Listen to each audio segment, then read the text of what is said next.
Jasmine. Today I want to talk about my favorite activity at the beach.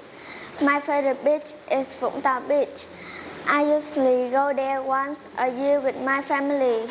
We go by car because it's convenient.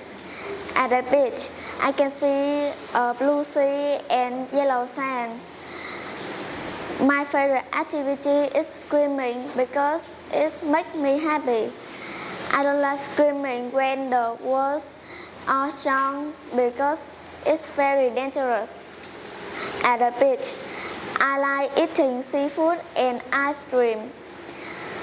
I feel happy and relaxed when I go to the beach. What about you? What do you like to do at the beach?